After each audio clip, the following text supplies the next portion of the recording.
One of the approaches is to go the other way and say, how much longer can we sort of one at a time deal with some of these problems without examining sort of the root issues?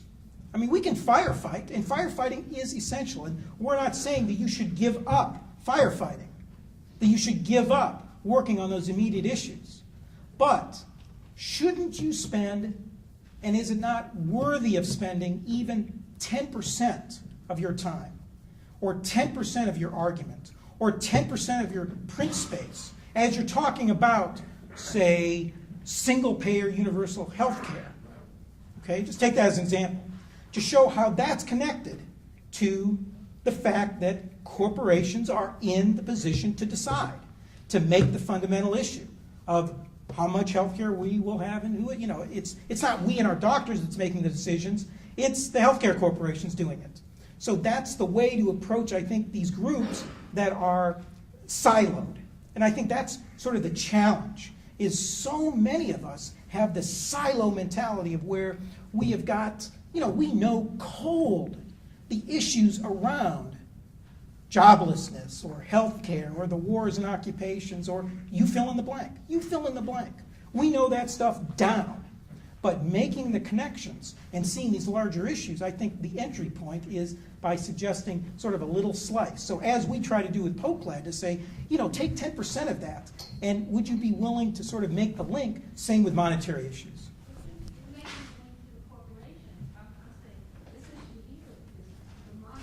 I know. I'm just saying, though, from where I have had... What I'm saying is, from my experience in taking a single issue and connecting it to corporate constitutional rights, that's what I've done. That's where I have more experience in. But I think the principle is of doing the exact same thing when it comes to monetary issues, of saying, will you not devote 10% of your time, your energy, your space to making that connection to monetary issues? The whole thing, everything you said, had a very big effect on me. Now, how do we do it? What I'd like to do is recommend something that the Federal Reserve does. In other words, to educate people, you got putting out big, thick books, one after the other. We've all put out books and things of that nature.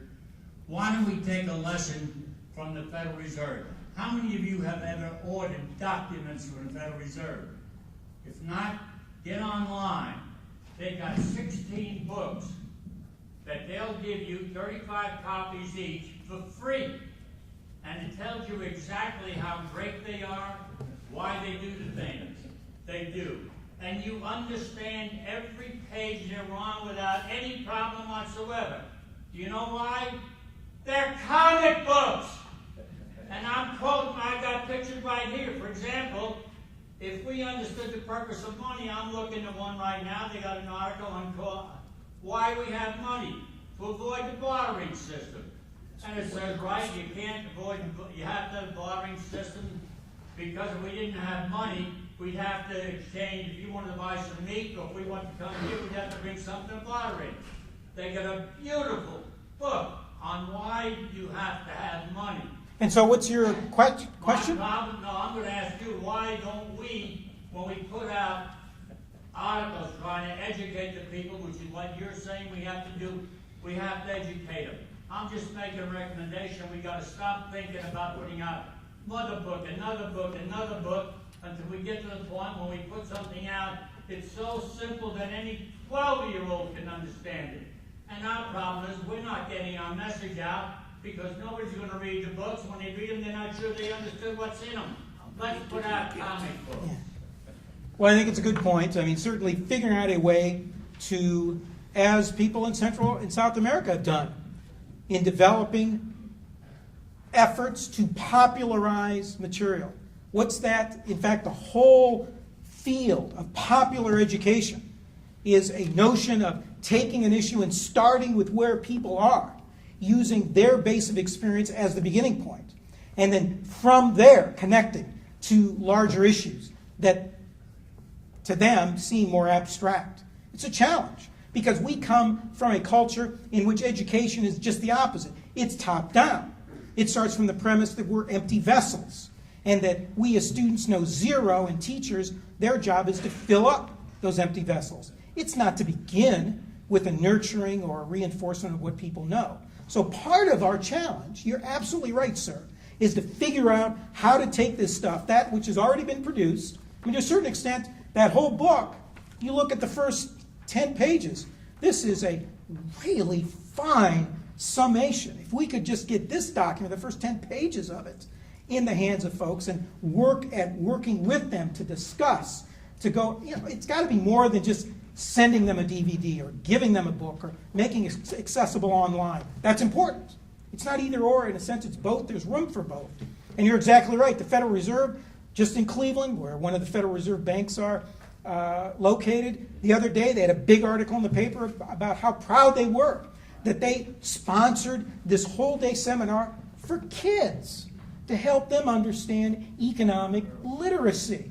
So how can we compete against that? Well, we don't have unlimited monies, but we do have the ability to think creatively and develop some way to boil this material down. But it's got to be, in part, a big part, I feel, is figuring out ways to bring people together and each one teach one. I appreciate very much what you've been saying. I'd just like to suggest an alternative way of summing up what I see to be your key message. One of the most effective social activists in Canada is Tony Clark, and I heard him say one time that on most social issues, we're constantly in retreat, and we're on the defensive. We need to find issues that enable us to go on the offensive. And this issue of the change in the monetary system is the most potent offensive issue that I have ever seen. And